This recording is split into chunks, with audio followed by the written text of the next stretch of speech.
Hello and welcome to another video. In today's video we are working on another solar array. We got help, little bunny over there is going to help. So these are the mounts here that I designed, and then we cut all the parts, and then yesterday I just got $500 worth of fasteners, which is in this box here. That is super heavy. This box and that box. So that's what we're doing today. Stay tuned because you're gonna get to see super strut assembled.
I was trying to level this table because these have to be on a 20-degree angle from this. So there's play in the nuts and bolts to where they can be adjusted. I wanted to just adjust them and tighten them and be done with them up here, but you saw this thing, no bueno. So I'm gonna just build them up here and then put them down there that's level, and then I can adjust them for their final correct degrees.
So the 4 main brackets are done, and then there's brackets that go off the bottom that make a third. So that's a panel. So those are 2 are a pair, and then each pair has 3 panels on it,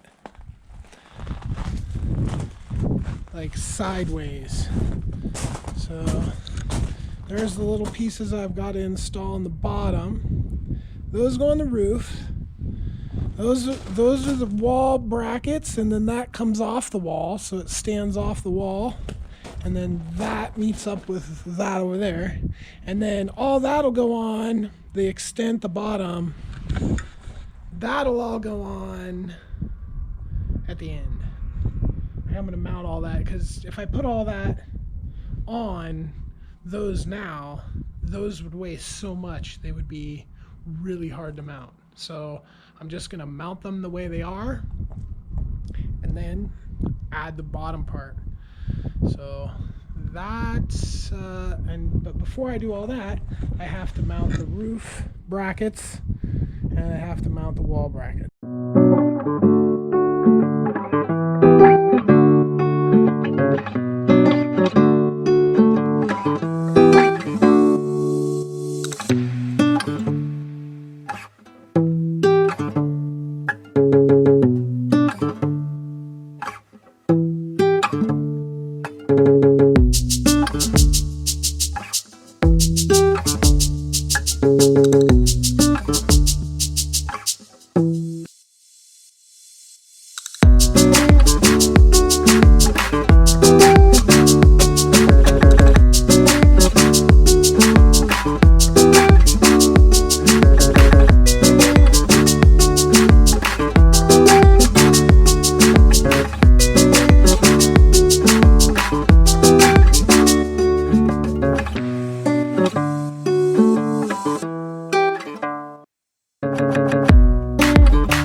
So I just put blocks in. That's what they go into. This one's split on me, so I'm going to have to replace that. That's going to be tomorrow. This block method is what I have used in the ceiling on the other side. And my theory is this wall is just one solid thing with the metal on the outside, the sheeting, the wood. It's just all one thing. So these just enable me to anchor into it. And there's only one each. So they go into the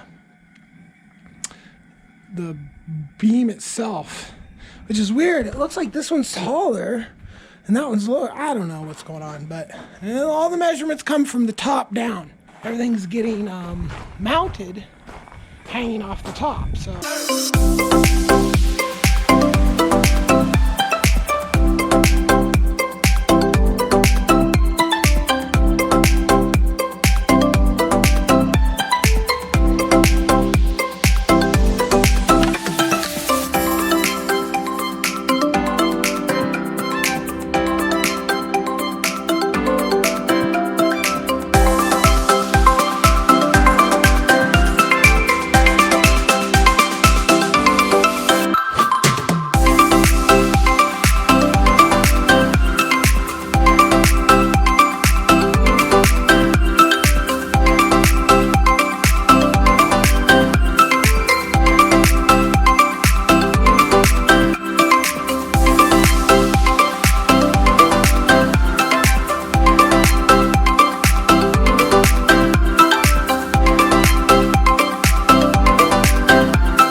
And so, as you can see, when I pull on these, they're nice and solid.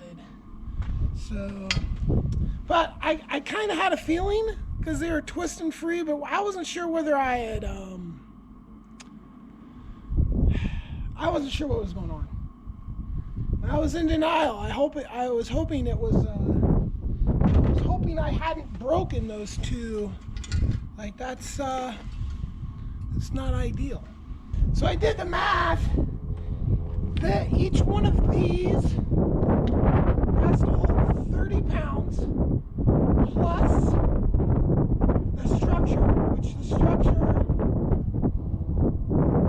I'm going to say maybe another 30 pounds, so it's 60 pounds, and then whatever the force of the weather is. So this needs to hold not my weight on the end like that, pulling down. I think I'm probably exerting about 50 or 60 pounds of force. So I'm not into testing it without some way to actually gauge it. First, I have to, before I put up the full rack, I have to put up a temporary, just a single strut, so I can locate those perfectly without dealing with the weight of the whole entire rack to try to adjust all this, right? So when I put up that's basically gonna be the best. That's gonna be the real test, right? That's when I'm gonna know if that thing can hold up that by itself, then it's fine, because basically the top part will hold the balance of the rest of the racking. So 2 3/8 lags, it's supposed to be able to hold this much, so it should be good. So I'm stuck now because the 1/2 inch, it's impossible to get a wrench inside there. So if I have this in here, have that in there, which you can get, I can get it in there, right? There, see, it's in there. But there's no way to get a wrench on that. I can't get a wrench, I can't get a socket. So basically what I have to do is go buy longer bolts for those 8. And that is pretty much my only option to make sure that all can go together. And that'll be, these are just too short basically to, so I need something that can go all the way from here, and I've got these other big square washers that'll go in there and then through and then through and then into the nylock stuff. So bummer. I was hoping I was gonna get all this done today.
then there's on my first one here, my second one over actually falls into this. So I had that same exact scenario on my old roof that burnt down that I had my wind generator on. So I had a wind generator with the same kind of blocking, but the same situation where the block fell in there. So what I did in that situation is I just notched out the wood I-beam here, notch it out, put a block in there.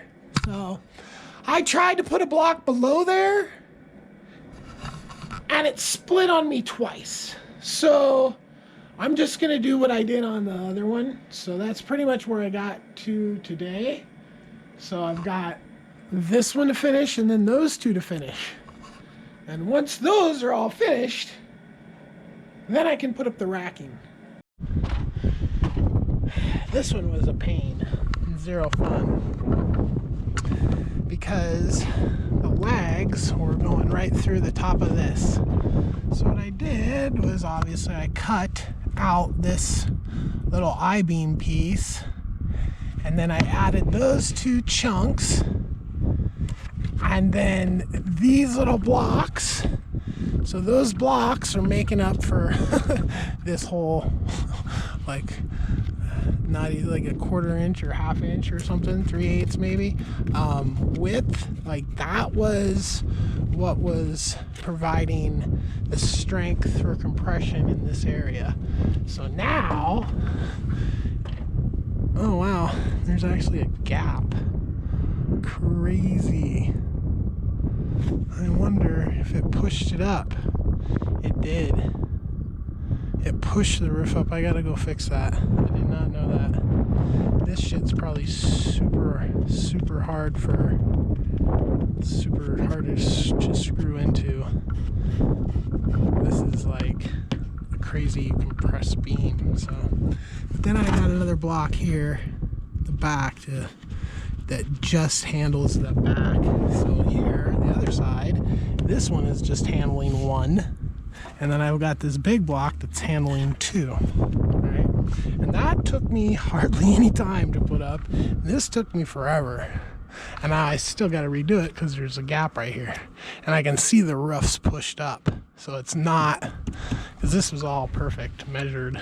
But, so, it's going to be interesting. I don't know what I'm going to do to get that. I'm just going to have to take them out and go back again and yeah, we'll see.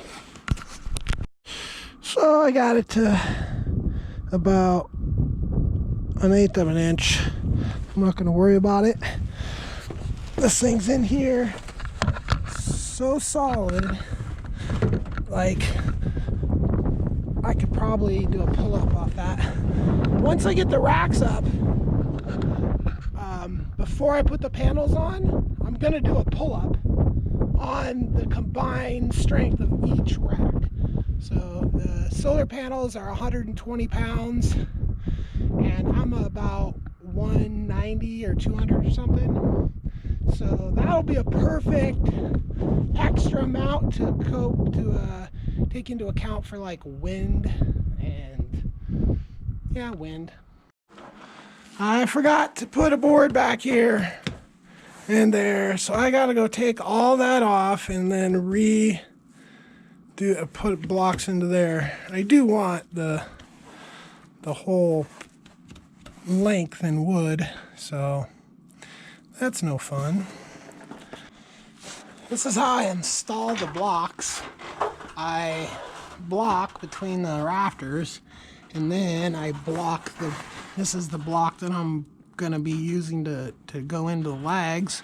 So I just need it up there, held up there until I get the lags in from the top.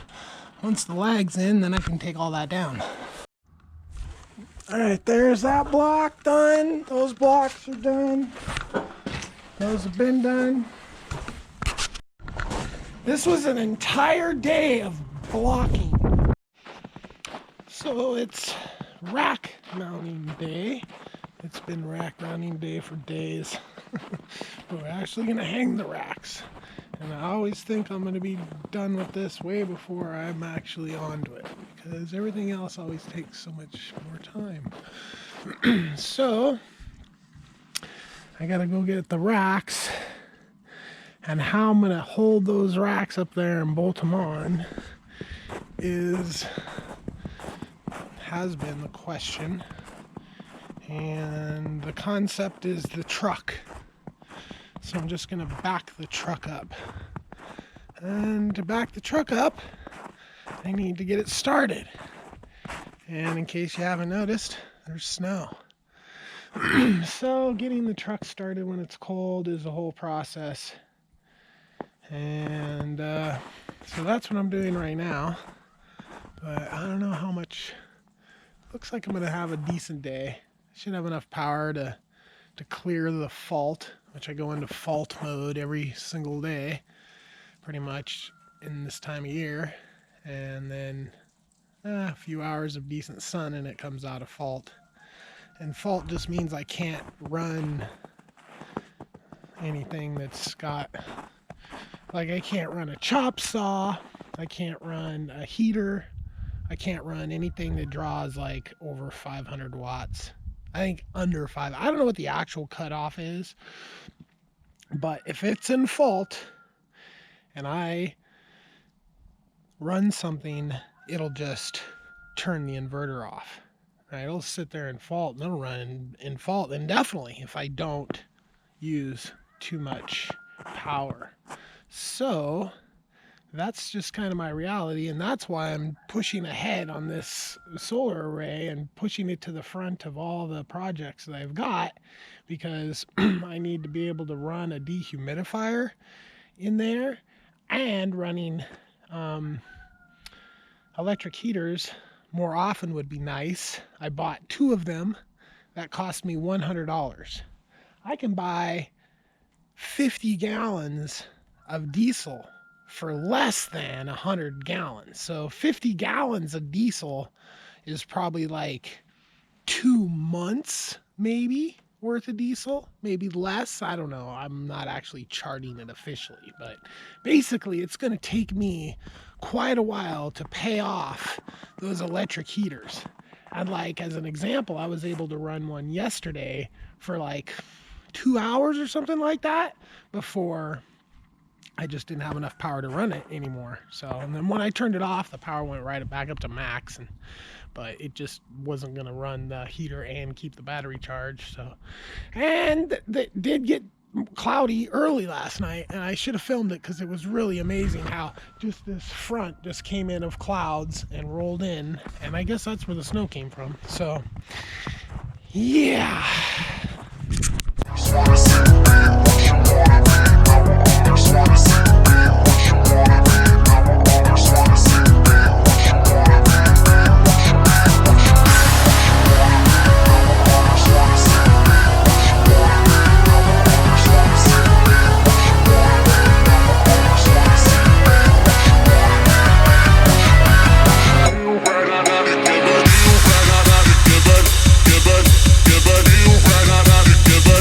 Give it.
Everything seems good.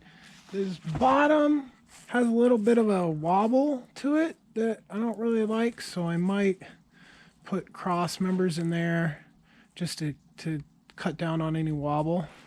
And then I ended up getting like this was already assembled, this piece here, and then I thought I was gonna have to put one of these to back up this.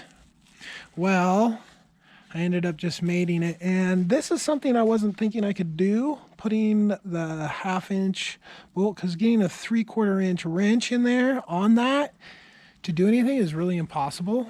But because I could get at the back of it, I was able to just wedge my wrench in there and get it tight. So I got bonus that this all just with one of these instead of having like a couple extra holes that aren't filled. That was kind of cool. And I actually didn't cut enough things because I kept messing up the math, because there's 4 mounts with 6 or 3 I'm messing it up right now.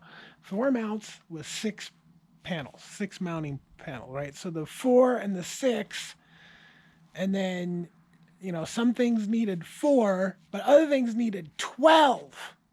No, some things needed 8. See, I'm messing it all up completely.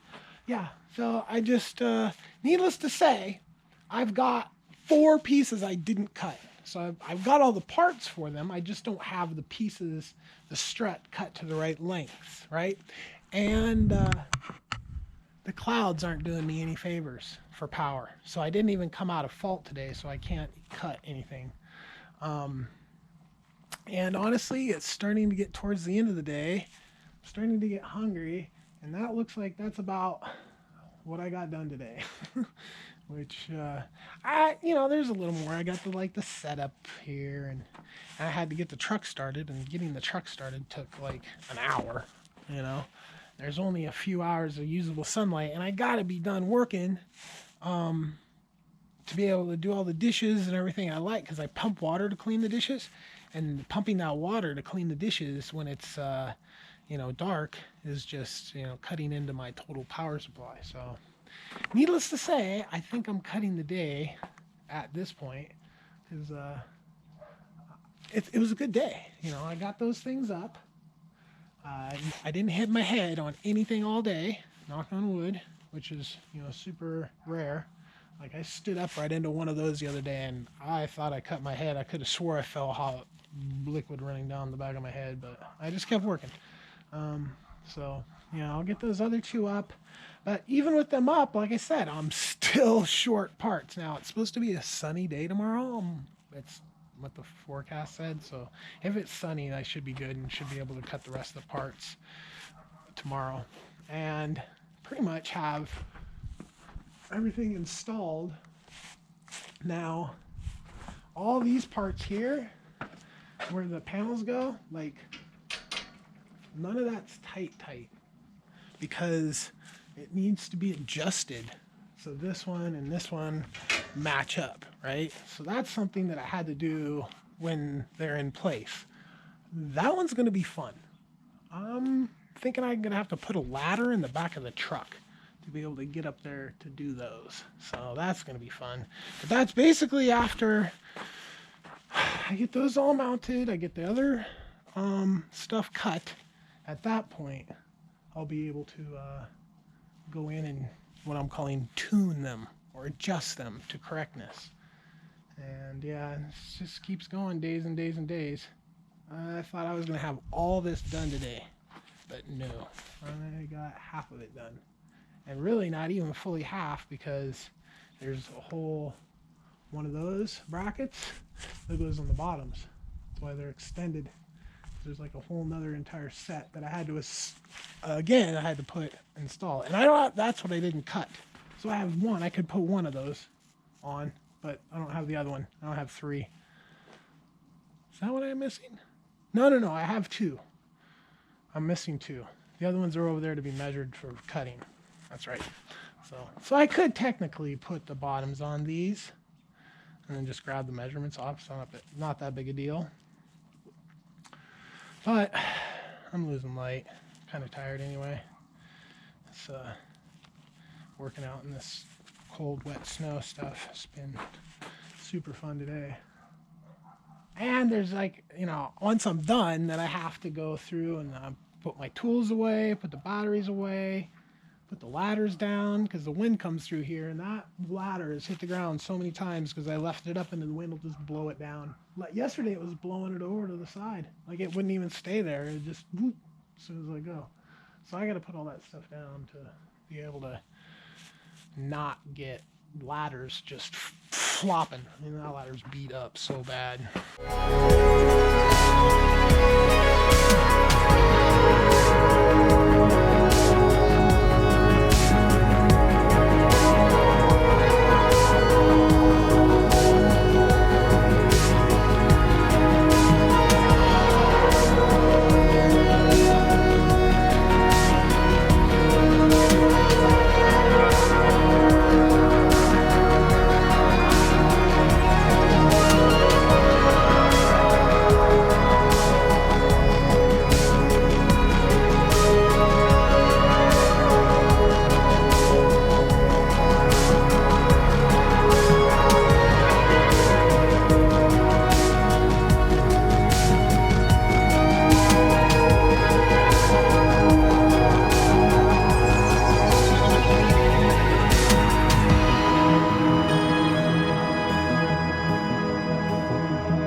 Well, if the sun will just keep doing what it's doing, and the clouds keep doing what they're doing, I might be able to do what I need to do.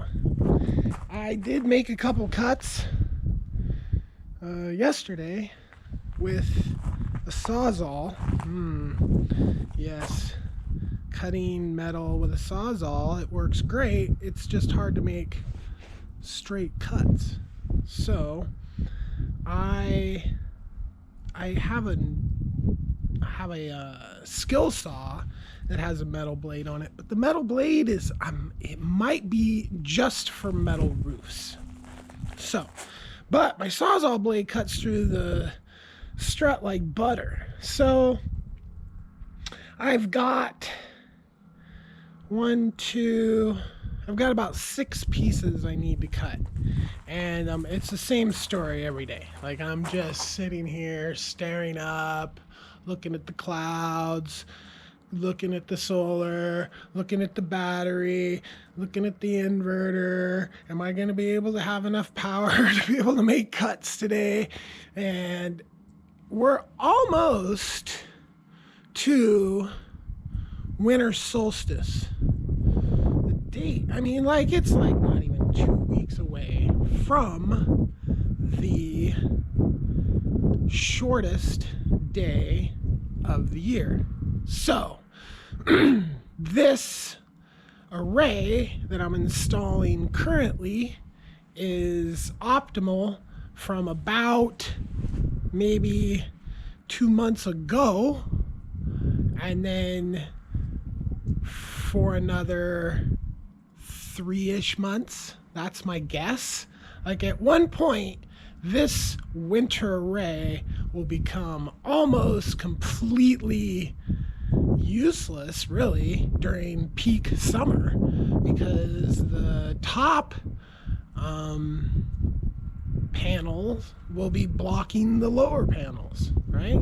So, but during the wintertime, it's ideal, and I can get at it with from the ground with a broom, really, or something to clean and off the snow, right? So, and they'll be optimized for there. And honestly, with the power that I get from the summer, so the summer array literally works, all year round to a varying degree. I don't know what the actual difference, like the amount that the top 2 of the winter array take in. I don't know. Who knows? But there's going to be then a whole, actually 2 more entire arrays are planned for this system.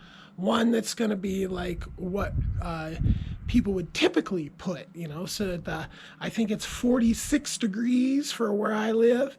So, and face south, 46 degrees. And then you just put a ton, and typically people just put all their panels on that one plane, and there you go. It's just simpler on wiring and all this. But what I'm doing is I'm trying to capture that sun wherever it is. So I'll have my huge big main array like everybody else will, but then I'll have the summer array that's optimized for the summer, that gives me extra power when the summer is, and run an air conditioner type stuff, right? And the morning array, getting the sun just like as soon as it comes up in the morning, right? Having wintertime, an easy array that's optimized for winter that I can clean the snow off. Now, the big main array, the 46 degree or 45 degree, that'll be huge. That will also be clearable with snow.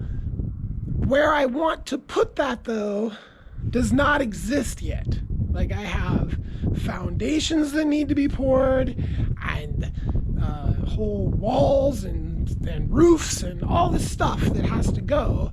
That's actually the support system that's going to all angle perfectly, and that's going to hold that solar system and a solar hot water system as well, right?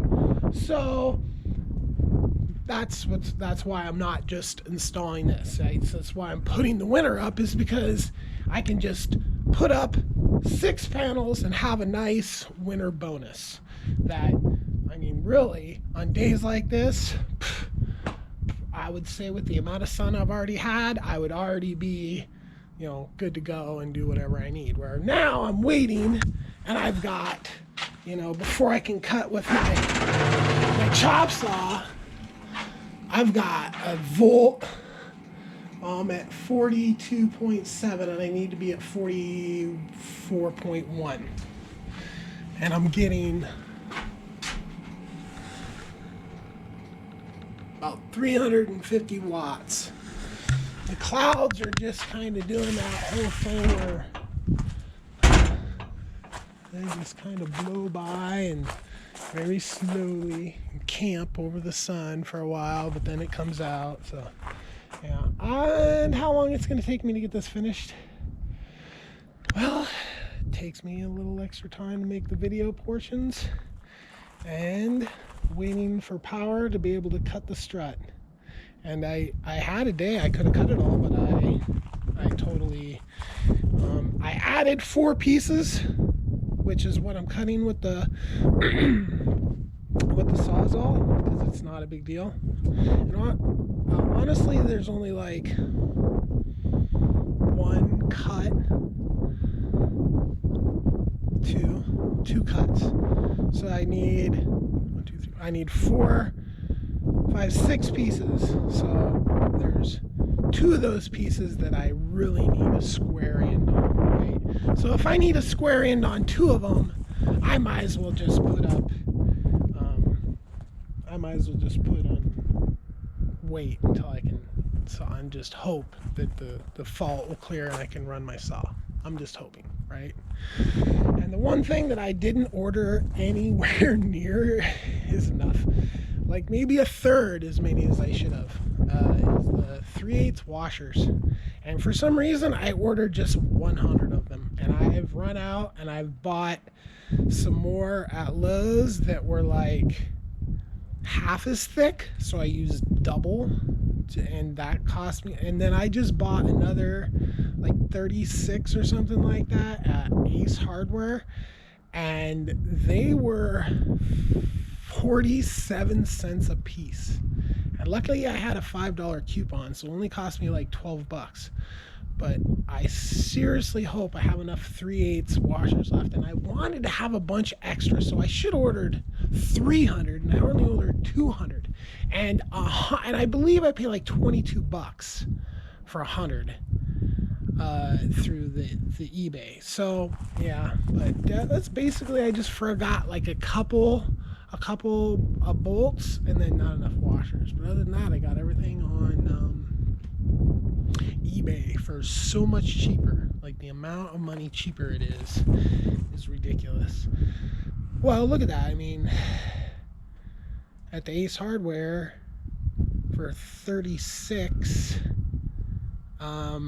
washers was like $16, right? So then you times that by 3, now you're up to like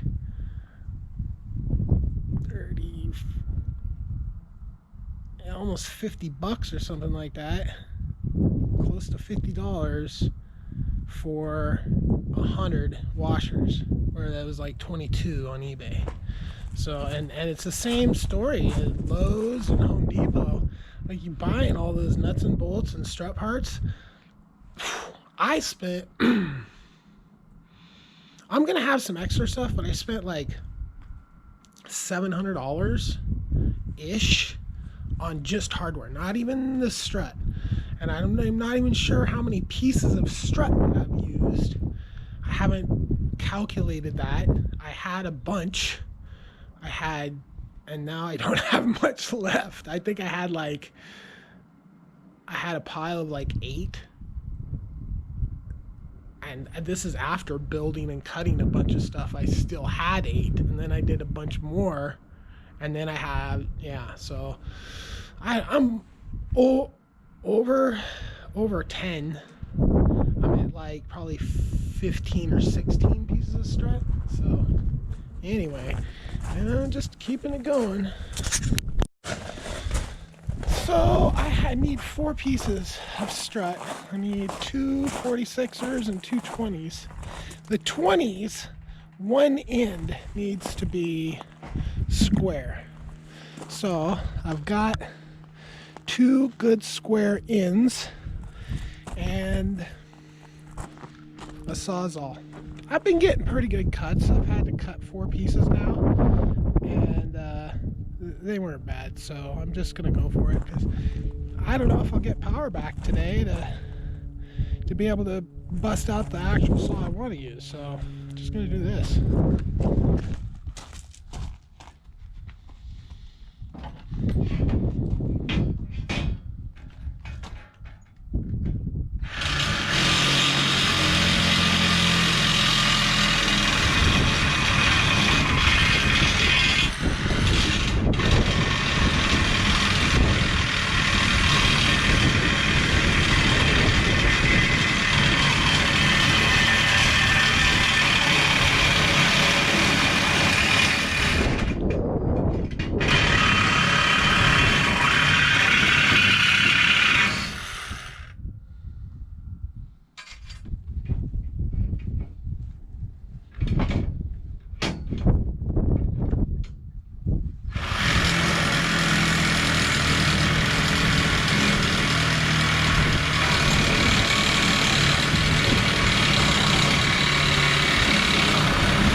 video. So you should like and subscribe so you can see when I put the panels in. Now the only thing I haven't done is very top bolts just need to be checked for continuity between the two and tightening. Okay, so all that's been done on every other, even the bottom part of the top rack is done. It's just those very top ones.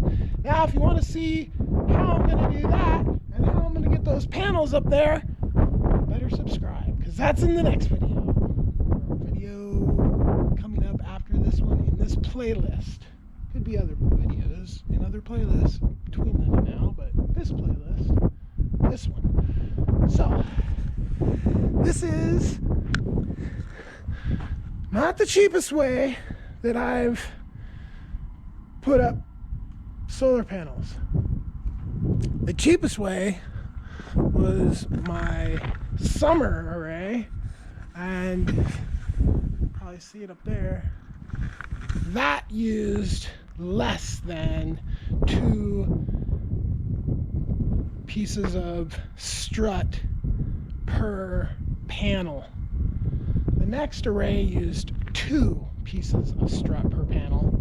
And this, honestly, I haven't counted it up yet, but I mean, I just cut up an entire piece of strut just for the stabilizers, right? So there's just one right there. And then there's, 1, 2, 3, 4, I mean, there's just so many pieces. But it fills all the requirements that I wanted. I wanted it off the ground. I wanted to be able to get the snow off it from the ground, right? So that's what this is. Peace.